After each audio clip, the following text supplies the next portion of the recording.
Good afternoon, everybody, and welcome to the A Day in the Life for the BBPA. My name is Ross Cadastre, and I'm the chair of the board of the BBPA, and I'm going to be your moderator for today. And today we are delighted to have with us Kijiji, Canada's largest classified site. I'm really looking forward to our conversation today. As we go through today's dialogue, if you have any questions, please feel free to ask in the chat box, and we'll be happy to ask our panelists. Before we proceed today, I'd like to recognize our programs director, Stephanie Sani Edwards, and her team for the work that they do in the background to bring us this program week after week. Ask a Professional, A Day in the Life, some of my favorite programs for the BBPA because it gives us insight into organizations, as well as we bring professionals around the table to share insights on different things about careers. So I really love this program. So thank you, Stephanie and team, for the work that you do for this program. Great. So let's start off and take a few minutes for each panelist to introduce themselves. So let's start with Ashley. Great, thanks. Hi, everyone. Really happy to be here. My name's Ashley Lawrence. I'm the CFO of Kijiji. I joined actually our prior parent company, eBay, about 17 years ago, working on the analytics side. And then about 13 years ago, I came over to Kijiji. I joined the Kijiji division to lead strategy and analytics. And it's been great seeing, when I joined, Kijiji was 4 people in the corner. Now we're well over 200. About a decade ago, I became the CFO of Kijiji, where I've got the opportunity to oversee finance, strategy, and analytics, as well as our revenue operations team. And then as part of a large multinational corporation, whether it was with eBay or a current owner, Adevinta, I've also at times been able to get involved with some of our other markets, be it Mexico or South Africa or Australia, Hungary, and then with a new owner, we ended up selling off a lot of those. So that was also a great experience. And then right now, and you'll hear a lot more about it, just super focused on, continuing to, make Kijiji a better platform and to make it, a place where you can find anything. Awesome. I see Kijiji hire people at 10 years old because you don't look 1 minute older than 20. So. You're too kind. No, on to, thank you, Ashley. On to Greg. Would you introduce yourself? Most definitely. Hi, everybody. My name is Greg Samba. I joined Kijiji 3 years ago, a little less than 3 years ago, but it feels like I've been around for 10 years because there's a lot happening here. Definitely part of the product team. I've been leading product for monetization, which include, advertising, promotional features, business subscription models, and so on, and also for new verticals, where we try to actually be more specific with the experience that we want for certain categories. Example could be real estate, services, jobs. And the last part of my job is related to UX. So I've been leading the UX design and research team for the last couple of years. And we've been very involved with the launch of the new product that you may have seen on Kijiji, which is the new app that we launched earlier this year, and the revamping on some of the pages on the website. So any new feature that is coming on of Kijiji, I'm kind of involved with most of them. Excellent. Now, Greg, I detect a bit of an accent. Where are you originally from? So I'm actually from Paris, France. That's where I was born and grew up. And I came to Canada in 2010. So it's been a little bit over than 10 years that I've been here. Wow. So if I say parlez-vous français? Je parle très bien français. And that's where it stops for me. Nice to meet you, Greg. That's okay. We'll get to build that up. Awesome. And on to Jackie. Jackie, could you introduce yourself? Hi, everyone. I'm Jackie. I've been with the organization now for almost 14 years.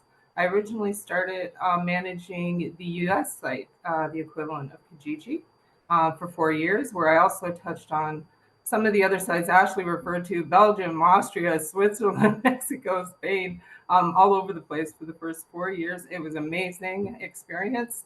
I then moved 8 years ago to Kijiji, where I manage the customer success contact management team. And we instituted a lot of fabulous changes for our community. 6 years ago, I moved to trust and safety, and that's where I've settled, found my home, don't want to leave, love it, protecting our community, ensuring that our users have an awesome experience when they come to the site, makes our day. A little about me, I am also a First Nations woman. I am a Mi'kmaq from the Mi'kmaqui land in Conn River in the territory of Turtle Island.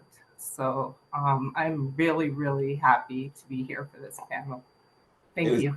Pleasure to have you, Jackie. And you watch out. You started in one area.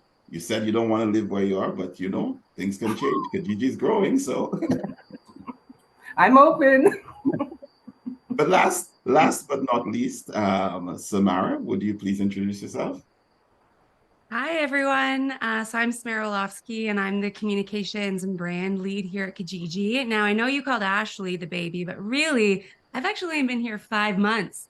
So today is actually my 5-month anniversary to the day.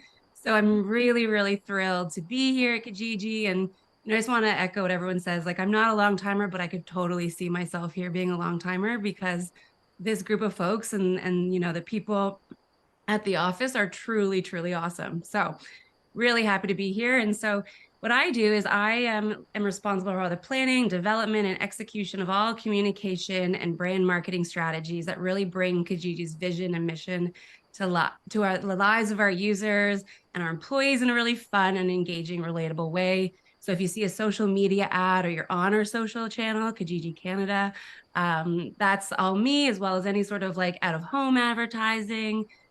That's all what we do. So really, I'm just bringing Kijiji to all of you out in the world.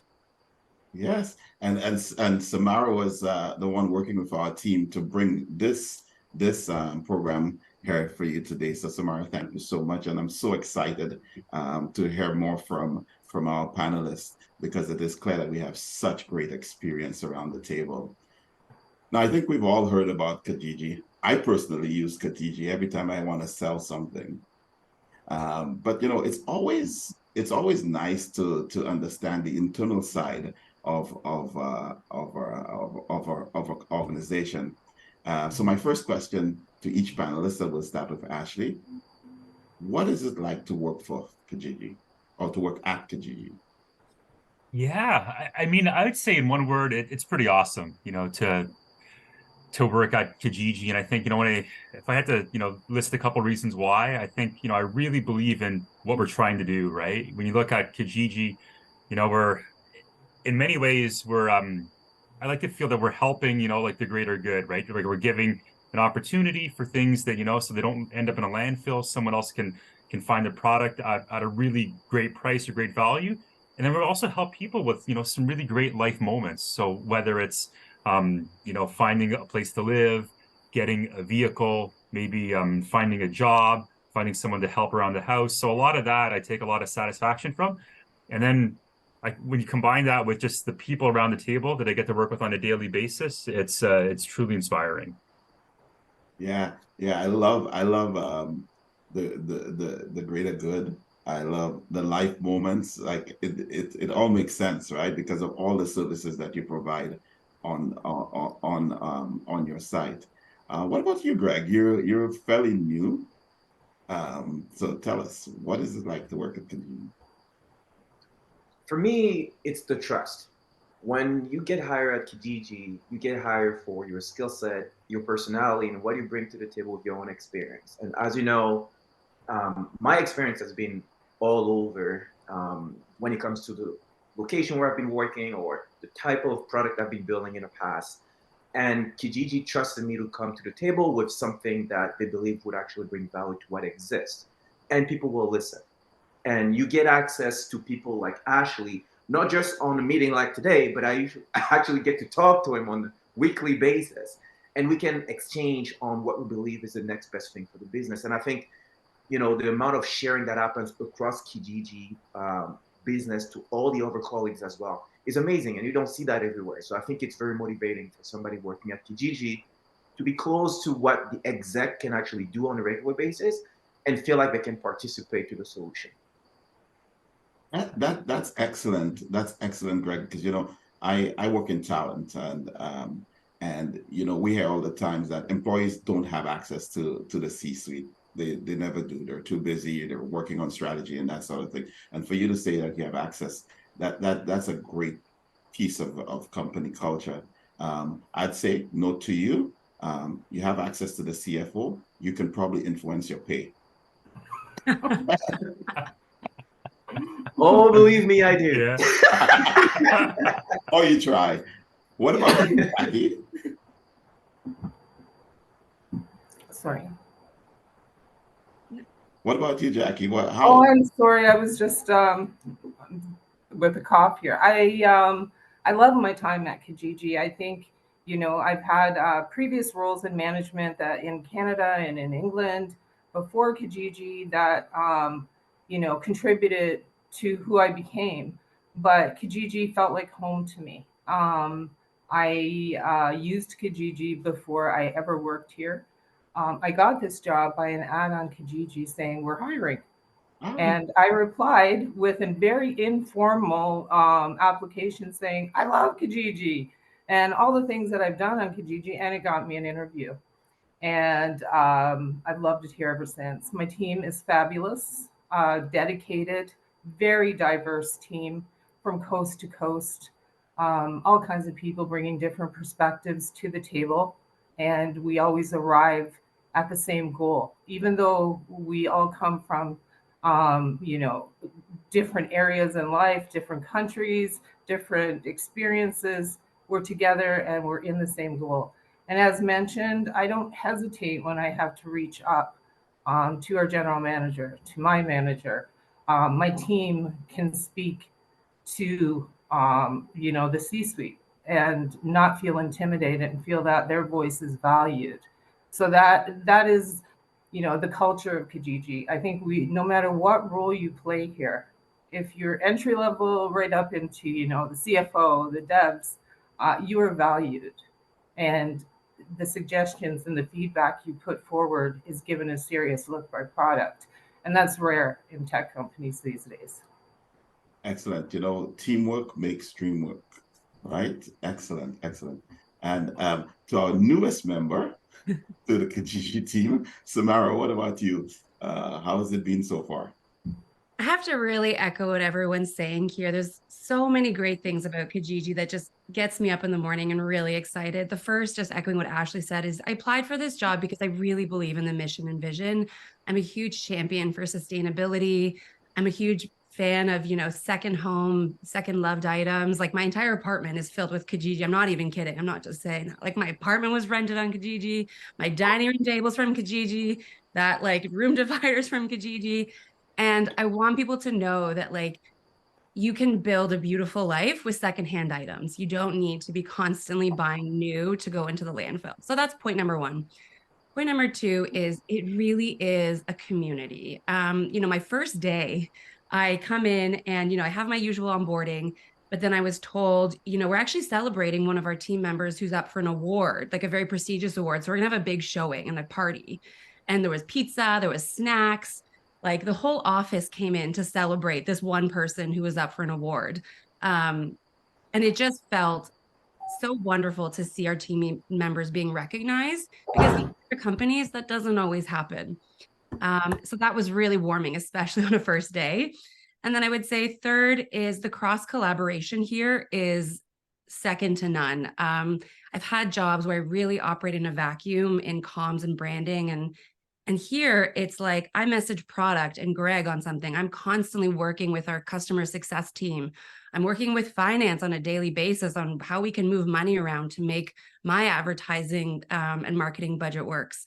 So I really value that I'm not just working in silos. I'm actually getting exposure to so many different amazing things we do on the back end. And that's been awesome.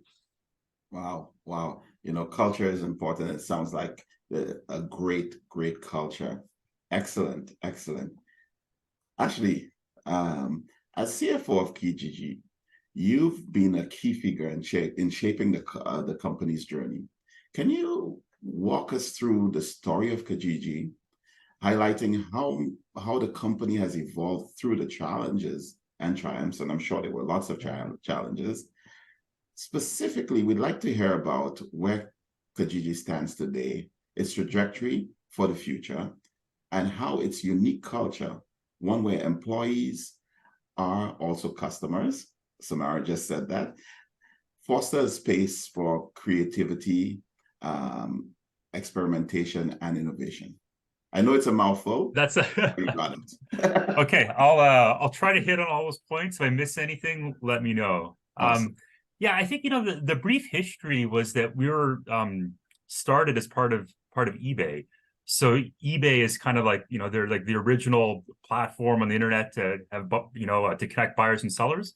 And they incubated a classifieds division where in different countries around the world, they either bought classified sites or they started them on their own. And so Kijiji was started and grown by eBay. And that was back in 2005.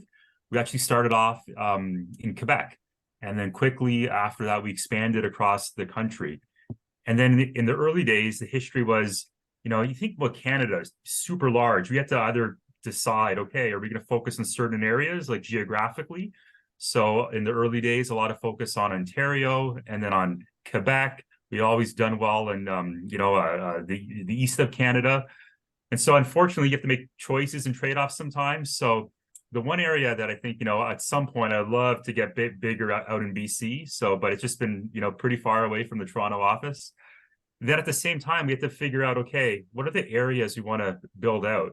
So then, a lot of stuff generally, oh, I need a new TV, I need a new sofa, a new phone. So a lot of household goods. But then that led to, okay, what else can we do with those life moments and those occasions? And we started building up a really great presence in automotive. So both with used car, and then later on, we introduced a new car offering. And so we've built that out over the years. And then our other vertical that's done really well for us, where we're also a leader, is on the real estate side, where if you're looking for a apartment, so we connect many landlords with many seekers trying to find a new place to live. And at the same time, we also we built out whether it was jobs or services. So it's been really amazing seeing the company really expand through all those other verticals. And then as that happened, being part of a large parent company, just trying to, whether it's grow the workforce. So, we've scaled the team from single digit people to over 200 people as well. We've grown the revenue significantly. And then now we're at this point where it's, and you think a lot about strategy. It's like, okay, what do you focus on? And so I think right now we got to figure out, okay, you can't play in every single area. And we know where we are strong. So we're really strong in autos. We're really strong in real estate. And we also know right now there's some things on our core product, our core experience that we have to, improve. And so, we've spent a lot of time over the past few years looking at our app, and we've tried to refresh that. And then maybe quickly on some of the challenges, there's when you're part of a large business, well, even large business, small business, there's always challenges. I think, a couple of the key ones would be a few years ago, a big part of Kijiji is the team, but if there's some significant team changes and when you have to adjust to, whether it's new, say, general manager, that's always tough. But at the same time, eBay decided to sell all the classified sites. So then going through a sale process that went on for a couple of years, that was tough. And then at the same time, COVID. So with COVID, we all had to, learn how to adapt to this, working remotely. And I think that was especially tough on Kijiji because so much of the Kijiji culture was being in person. And that made it really tough then to have those connections and to, just to operate when we were all at home. So we've had a couple of challenges, but we've weathered through them, pretty well. And now going forward, I think about it, again, we're the leader in many of these areas. We've built a brand now where, 10, 15 years ago, people didn't know I can't even pronounce Kijiji. I can't spell it. I don't know what it is, but now everyone wants to love Kijiji. So we've got, a sizable customer base. People love the brand, and it's really on us now just to make sure our product gives people what they expect. Yeah, that is excellent, and these are actually excellent insights for our entrepreneurs as well, right? And when you think about using your base or whatever you started and innovating as you go, you spoke about going into automotive, going into real estate, and different ways, and experimenting with different business lines. And I think creativity and innovation is key to success in business. And maybe, sorry, I'll just quickly add, and I think part of the question was about just that culture and innovation and how we have that at the heart of everything. So with our large customer base, we have the luxury of having so much data. When you have millions of people using the site, we're able to test and to experiment, and that way we can get a sizable read and signal on what's happening, and then we'll use that to iterate and okay, this didn't quite work, but this version works, so now we'll use this version, we'll tweak it a bit more, and then we'll see which is the better path to take. So we're very data driven, and that really underpins a lot of the stuff that we do, and that data comes from all of our customers. Oh, that is great. Collecting data from day one, and it's very, very important, because you never know how it would help you in the future. I love that. I love that so much. Now Greg, I got a question for you. What exciting customer-focused initiatives is currently underway at Kijiji, and how do you believe it will enhance the user experience? Thanks for the question. Ashley just called out, innovation and how we've been exploring different ways of growing Kijiji business. And we've done that since I've joined. I've definitely seen aspect of this innovation being strong in our road mapping and our planning. One thing I'm going to call out is, especially for entrepreneurs in the room, when you talk about innovation, there's one thing you always got to remember, which is innovation will come, especially for tech, will come with challenges around stability and user experience pain point. Especially when you build a brand like Kijiji, where people actually recognize themselves, not just with the brand as like a logo and color coding and brand guideline or voices, they also recognize themselves with the way the platform works. And if you come up with a new product and new ways of using the product, of course, you're going to do your best to explain to them what's new and how it works, but they're going to need time to actually get to know the new platform and how they can actually use this to their benefits. And it turns out, like I said earlier, we came up with a new app this year, changes on the website, and we did our best to communicate those changes. But thanks to our brand, we also heard a lot of users complaining about some of the new user experiences and some of the new features we brought to the table. And very quickly, our leadership was aware of that because of the openness to the conversation. And with innovation comes more innovation. That's usually how you see it. You innovate and you're like, oh, now it's too old or it's boring. Let's go to the next thing, because guess what? The competition is not sleeping. They also innovate. But at some point, you have to look back and think, is this the right timing to double down on innovation? And it was very clever for our leadership to really take a pause and think, we do have a midterm and long-term strategy, but with the latest version of our innovation, do we believe that we need to move to phase 2? Or do we believe that we want to make sure that this current version actually brings the level of value that our user base expect, that the Kijiji community expect from us as a brand, but also as a contributor? And we quickly shifted to making sure that we respond to that with a strong level of resilience and discipline. We paused the roadmaps. This is important. Every roadmap was paused for new product, and we decided to clean up. And how do you clean up? Well, listen to the people. Our CS team is amazing at collecting data. I have to stress that out. We have so many ways of collecting feedback from folks.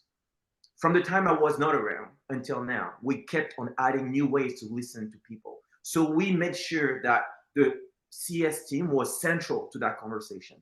Every single member of the CS team is involved with the way we built and discuss product. So we decided to restart those conversations and make them more current by saying, what is it today that people don't like about the new technology?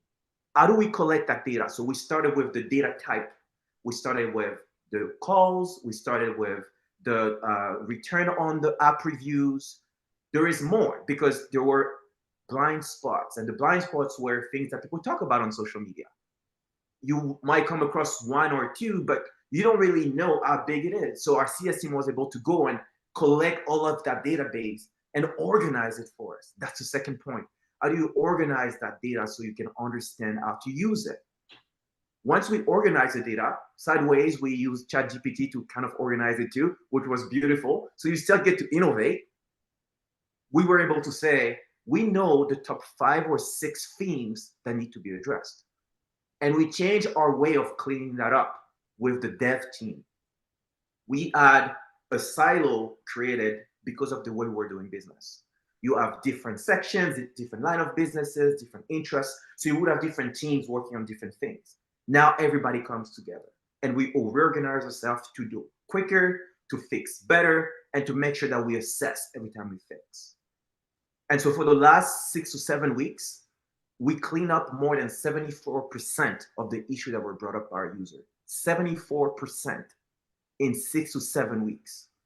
And how do you see the results? You see an improvement in star rating on the apps. You see a lack of negative feedback with our customer satisfaction score.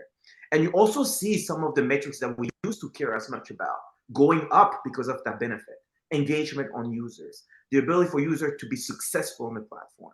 And you keep tracking this data going back up. And that's when you know you're doing well. So I think the benefit of this is to make sure that people don't question the stability on the platform. They don't question the fact that they're going to use Kijiji and not find what they're looking for. And they don't question the fact that Kijiji is now second, to any other platform that they're using because it's still giving them the value they expect. Excellent, excellent. So what I got out of that is listen to your customer. First thing, listen to your customer. Don't be afraid to stop. All right. Don't innovate in a vacuum. Stop. Listen to your customer. Most organizations, or if you poll organizations and you ask what's the most important thing in a company, they'll say sales, sales, sales, sales. But really, when you think about it, it's about retention. It's about your customer service. Okay, it's about how you retain your customers through providing the service to them. So, Jackie, I'd like to ask you, how does the customer service team at Kijiji adapt to and evolve to continuously meet and exceed customer expectations? I think you're on mute, perhaps. As Greg just touched on, the voice of our users come through us in customer service, customer success. We're listening to what our users are saying. We're listening to their problem points. A lot of our users have been with Kijiji since day one. They know when things are not working to what they expect, and they're going to reach out to us and let us know. We have a forum, a direct channel to the product team where we can relay this user's information. And this has been a great evolution for us. As Greg has mentioned, the amount of tickets that his team has been able to complete based on user feedback is just extraordinary. We couldn't even dream about that many initially. On customer support itself, we've evolved a great deal.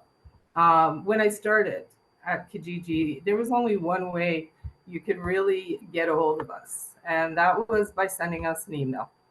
As Kijiji grew, we would have a huge amount of email volume at times, especially if it's like a tech issue, an outage, some kind of scam trend that came through. You would see the email volume explode. And then you have staff who are plugging away at these emails, responding. And a lot of these conversations are back and forth. So it could involve like 4 email exchanges. If these emails are all sitting in a queue, we could have customers waiting a day or 2, even 3, depending on what the depth of the conversation, to get an immediate resolution to their problem, which wasn't immediate. And we understood that users expected more from us. So in contact management, we introduce live chat. This gives our community the ability to go to our contact us page on Kijiji. They have the option to select either email or a live chat. If you select live chat, you're going to reach a customer success rep here in Canada who will be able to help you out immediately. This, over the last several years, we've been training up more for it, putting more weight on live chat, trying to move traffic a little bit more. That way it benefits the user to have an immediate conversation as opposed to waiting several days to get their issue resolved. As of now, the high majority of our interactions with our users are in live chat. And so that's an amazing win for our community to be able to reach out to us and get a hold of us when they need us. So that would be contact management.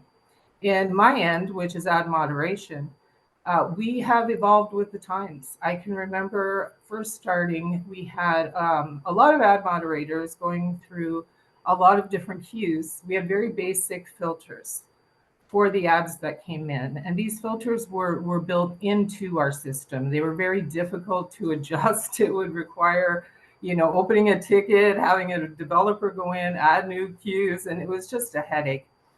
A lot fell on ad moderation, on us. The filters were very basic. It would stop like racial slurs. It would stop think of any profanity. If you put that in an ad, that ad was going to drop, right? And that was about as basic as they were. It was helpful. I'll never put it down. We loved it then. But as technology evolved, we came in with a new set of filters. And these filters are maintained by a newly formed team that were once mostly ad moderation. They were the people that were really keen to get into the tech side of it. And they took on this project. And it was amazing, the results of this. So essentially what it is, we have this team that has their own filter system that they're able to build filters to stop. For example, the iPhone 15 just came out, the Pro Max. We know that the 512 gigabyte is a target for scammers. We know that we should not see this posted brand new in box on the site for less than $2,000. I can have a filter created saying anybody who posts a brand new iPhone 15 Pro Max to Kijiji for $1,700, we're going to delay that ad so that the human eye can see it. If we do see this ad in delayed, we can take that information that we've gleaned from that scam attempt and feed it back into the filters team so that the next time that scammer comes back with the same approach, the human eye won't even see it. The filters will take it down. Or if it's iffy, it might be a scam, we're not 100% sure, it will put it in a delayed status so that it won't go active to the site and expose our users to harm. So this has been, scammers have evolved. I remember when I first started, we would see like brand new Honda Accords for $2,000 posted on the site. It was like taking candy from a baby, right? But they've evolved as well. Now we see them coming with fake proxy IPs. They could be in Romania using a proxy IP that they're trying to look like they're in Montreal. We see all these e-transfer scams, all these things that were not even an equation a decade ago. So how we stay successful is to stay on top of things, not be reactive. We're not waiting for those scams to hit us. We're anticipating. We're looking. We're seeing 3 years ago, 2 years ago, rentals shot through the roof across Canada. There is a demand. We expected scammers are going to come in and take advantage of that, and they did. So it was educating our team on what is the difference between a one-bedroom rental in Winnipeg versus Vancouver, which is huge, right? And with this new surge in rental, what should we be looking at, ballpark? And educating our filters on that as well. So with this combination of staying on top, staying proactive of what's coming at us, while also feeding good information, because it's garbage in, garbage out, right? So we're feeding really, really good information to our new filter system that, working in conjunction with the ad moderation team, our results are so much better than they were, say, 7, 8 years ago. Wow, wow. This is great. You know, it's not only about taking care of your customer by introducing new ways to connect, but it's actually protecting them, right? Protecting your customers, and that I think is the key in your business for customer retention, right? If I can feel Right, it's right. just That's important. my biggest joy, honestly. When I see like an iPhone 15 release has come out, but in a month, when I look at fraud loss reports, there's no iPhone 15 scams. Then Yeah, I know it's like, hey, we did it. We did it for our own community too. Isn't that awesome, right? yeah. A Honda at $200, I'll take 10 of these. Right? That's great. That's great. You know, at the BBPA particularly, we recognize the importance of partnerships. As an organization, we have somebody who in our organization that's responsible for partnerships. So Samara, I'd like to ask you, in what ways do partnerships play a role in keeping Kijiji connected with its consumers, and how do they contribute to improving the whole customer experience? Thank you so much. And yeah, like we at Kijiji love partnering with BBPA. You guys are awesome in the work you do. And it's just so great to be working with an organization that has similar mission, vision, and values. And so, just to jump off of that is Kijiji, we really know that our users are at the heart of everything we do. Partnerships play a really pivotal role in keeping us connected, not only with our consumers, and users, but also to a community that maybe wouldn't know about us or wouldn't be as connected to us. So with partnerships, we can tap into users like might be a BPA. So maybe there are some people on this call that weren't using Kijiji, but after hearing us chat, they're like, oh, this sounds like a really great app. I have a couch I want to sell. I'm going to go do that after this call. But it also, again, just like as we talked about, significantly contributes to enhancing the overall customer experience. And that we know through strategic partnerships, whether it's corporate partnerships, charitable partnerships, influencers, and social media partnerships, we really gain valuable insights, ensuring that our platform serves the unique requirements of so many different communities. And I just want to go off of something Greg said is, he talked about as the product team has been developing enhancements, improvements over the last few months, really going at it full force. He talked about some metrics that they're seeing that the app ratings go up, the reviews go up. But I've also seen on my end, I track social media sentiment. And that just means how are people talking about us on social media? And so what we've seen actually through these product improvements is our social media sentiment went from like 5% positive to now we're sitting at 12%, which maybe that doesn't seem like a massive jump, but in our world, that is huge. To jump, almost like 7-8 points, massive. So just want to also highlight that is that the work that our product team is doing, our customer service team is doing, those are also internal partnerships that we really value and that we're seeing great results on our end from too. But I want to go back to a bit more on the customer experience enhancements and how partnerships really improve that space. A few couple ways I want to talk about. So the first is partnerships are really integral to fostering a sense of community and trust among our users. We talked earlier about trust and partnering with an organization that's already trusted, like BBPA, we can tap into that space a little bit. So, users right now may not fully trust Kijiji because of some different issues we're going through or product developments. But when you partner with a like-minded organization, we really get to amplify our impact and better understand the diverse needs of our user base. Second, partnerships, whether through, again, internally or other spaces, is we get real-time feedback that helps identify pain points and areas for improvement that we can work on. This really is a direct line of communication that enables us to be agile and responsive to our user needs, ensuring a more user-centric platform. And then third, I would say through partnerships, we can really co-create solutions that directly address the challenges faced by our users on an ongoing basis. So I want to highlight a bit of an example, and I'm a big fan of finding partnerships that are unexpected, or you may not necessarily seem like the most obvious, but can still have a lot of impact. We always think about partnerships as corporate. So, partnering with a big brand and saying, okay, like we're all in this together. But as kind of Ashley mentioned, we're really seeing a lot of growth in our auto space. People may not know this, but we also have a really robust relationship with dealers across Canada. So we have like sales of vehicles by owner. So that would be like if I want to sell my car.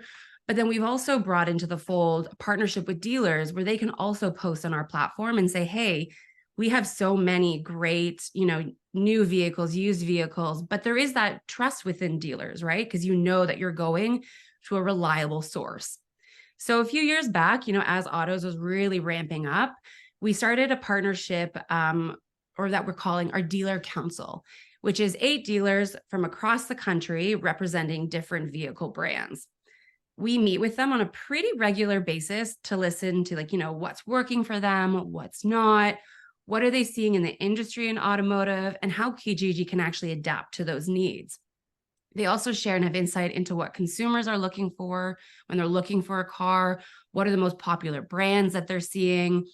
And so they really help form, our product and communication roadmaps and build important tools that are valued by consumers and users alike that, maybe we didn't offer before, but we could introduce into the platform. So as a result of this dealer council, we actually brought in our, some trading products and credit products that users can use and say, hey, I want to trade my car. What is the value of that car? I want to get a credit for my car. What does that look like? We work with Carfax, so many different partners here that all came as a result of this dealership council and informing us. We are experts on the buy and sell in marketplaces, but we're not necessarily autos experts. So we need those partnerships and those people to really come into the fold and inform us. We're making educated, informed decisions about our platform. It's really a collaborative approach that empowers us to tailor our services, to be more inclusive and reflective of the diverse experiences and needs within our communities.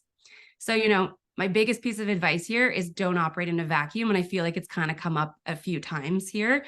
Again, obvious partnerships that you can go for, and I don't want to discredit them because they're really valuable in a lot of different ways. But don't discount the ones like charitable ones, even in the early days of, you're as an entrepreneur, your small business, and you're like, they seem like a really small partner. Is it worth it? Absolutely. I'm a huge fan of relationship building for the sake of relationships. Even if, let's say, you don't have a data metric value or an incremental value, relationships is what is going to carry us and you forward. And again, make sure that they align with your values and your mission, and bringing external groups together that know your business and can offer tons of insights and solutions that you may never have thought of. Wow. I think I'm a big believer in partnerships, and it sounds like, even the example that you demonstrated, you brought more to your customer by introducing partners, right? That they have more services that you didn't have to create because you're not an expert on it, but the partners come on board and you can make it happen. And I love what you talked about, partners like the BBPA, and giving back. That's all about doing well by doing good.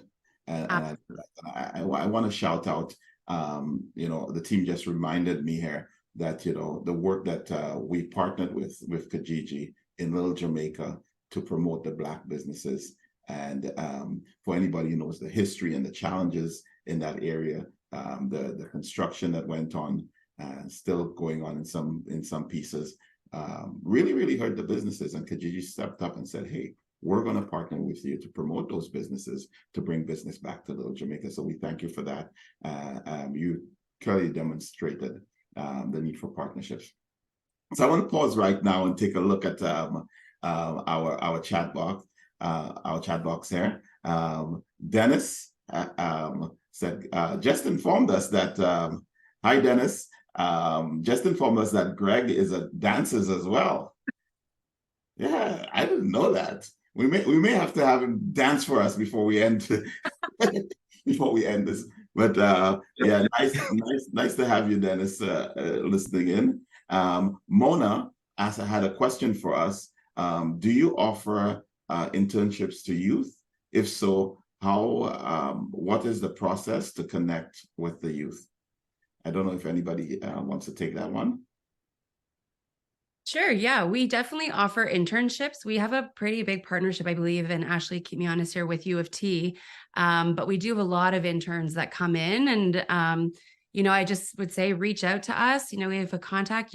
Jackie here, she can forward the request. But no, we love working with students and youth, and we're really big advocates of growth. And again, empowering people to kind of come in and learn. It's a wonderful place to learn. You will learn very quickly, fast, and you'll get to meet some really awesome people.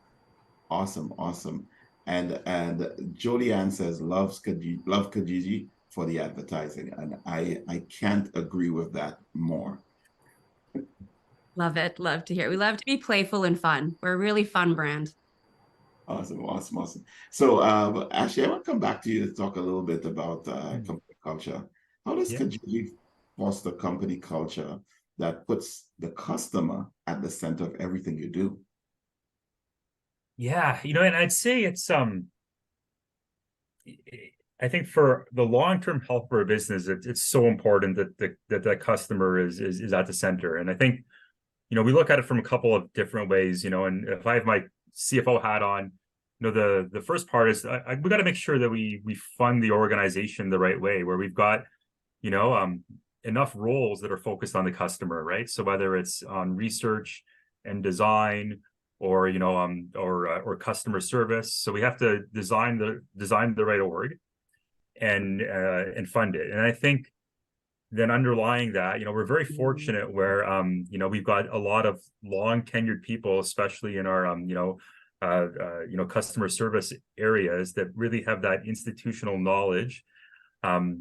And then they can, basically help. And we've got that feedback loop. So we use a lot of processes and structure just to make sure that if anyone is dealing with the customer in any form, and they've got feedback or suggestions, that it's allowed to to permeate through the org and to have the right level of discussions. And then on top of that, it's some tactical things, like, again, with our super large, volume of customers, we get quite a lot of, whether it's ratings and reviews and feedback. And, we've got some internal, Slack channels or channels where all the reviews are published there. So people can go in there and they can take a look down, and they can, really understand, here are the customer pain points, and here are the things that the customers like. And then another part, which I really believe is super critical, is, we encourage everyone in the company to use the product. And then that way, when you're using the product and you're going through it, you're actually, you're walking a mile in your customer's shoes.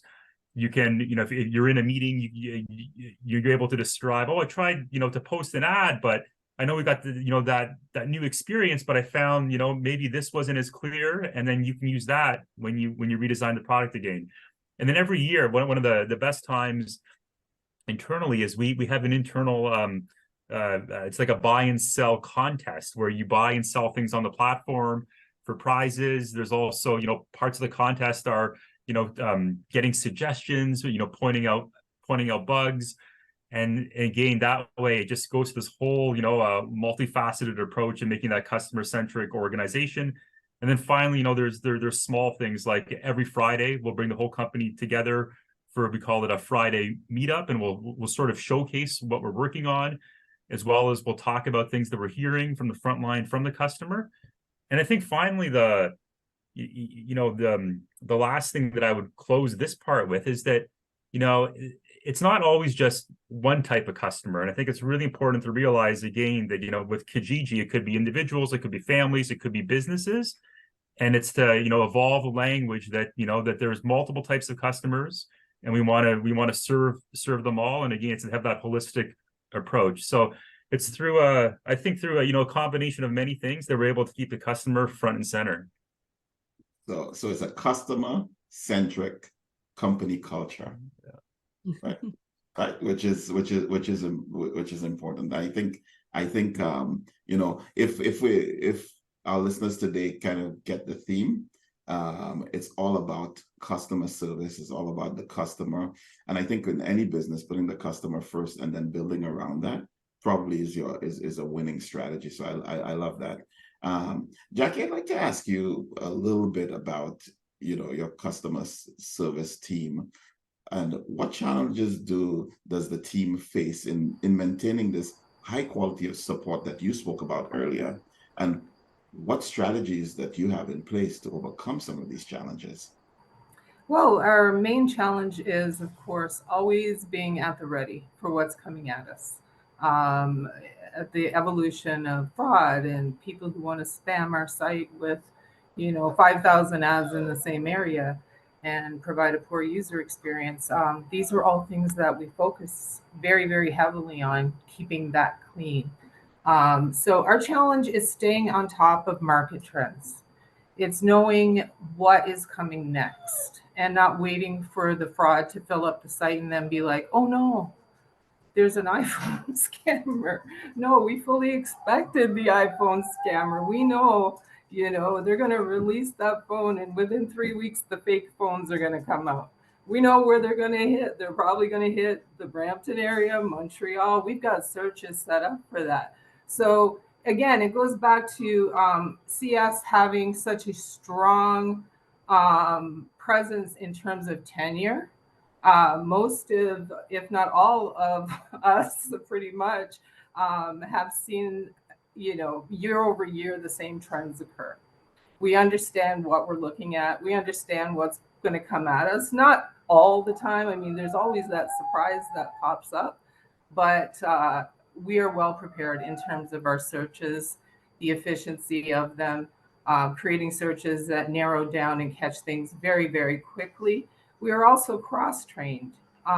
So there was a time when if you went into ad moderation, you would see two people who work in buy and sell, two people who worked in autos, two people who worked in services. I spent about a year and a half cross-training everybody so that everybody can work anywhere that's needed. And that includes the ability for a lot of us, if, for example, contact management, if there was an issue, and all of a sudden there's all these tickets coming in for emails. There's a lot of people on the other side in ad moderation who could join in and help as well.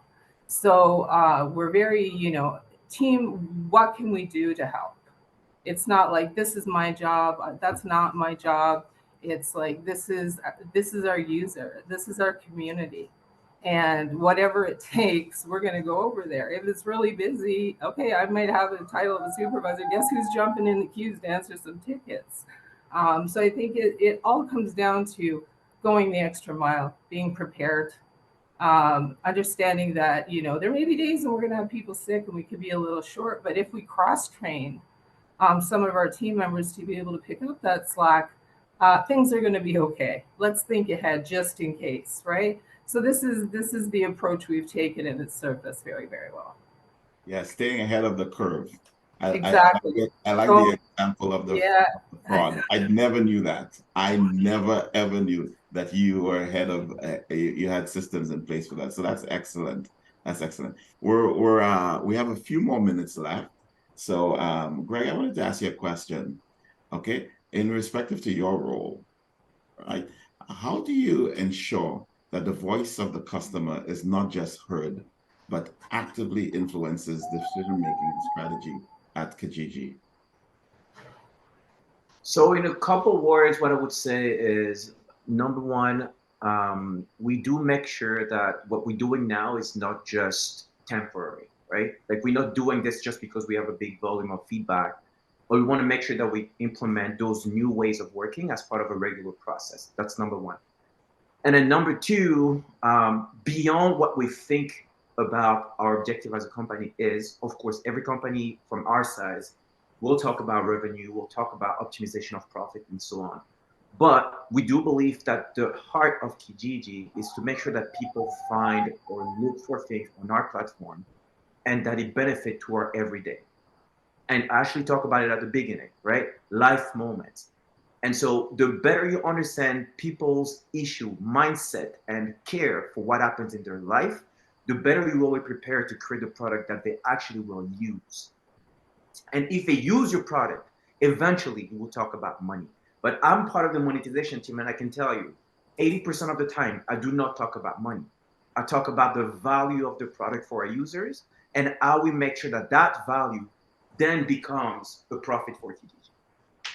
Great, great. I always say if you make it about money, it'll always be about money. So I love what you just said. Same question, Samara. Your thoughts? Yeah, I think it's really about, I'm a big fan. So we use social media, for example, and a lot of people think social media is just an output. I am a big fan of making it a two-way conversation because if people just feel like they're being talked at, if anyone's ever lectured you, you kind of tune out a little bit. So Yep. we can scream from the rooftops about how amazing our product is, about how we're a community, and people eventually tune that out if the product's not working or they're not feeling heard. So, one strategy we employ on social is like I go in and see who's liked our content, who's like commented our content, and I might even go to their page and comment on their content. I'm really trying to identify that we are people too behind the scenes, and it is an ongoing conversation. It's a dialogue. We're not here to just only educate you, we're here to listen. And it's a great tool to have real time conversations. So, Jackie deals with email, for example, but we get to be on social in real time. I'm typing on Instagram in the DMs, helping people out there too. So that it's a quick, like people want things instantly right now, right? Like we've got Netflix instantly, you've got your Uber Eats instantly. So we have to kind of go with that sort of trend and respond instantly. So we are there tapping away on the grounds, um, really just trying to make sure that people are feeling heard and that they're not neglected. Excellent. What a great conversation. I think we could spend another hour just talking about all the wonderful stuff that is happening at Kijiji, but unfortunately, we're out of time today. So I'd like to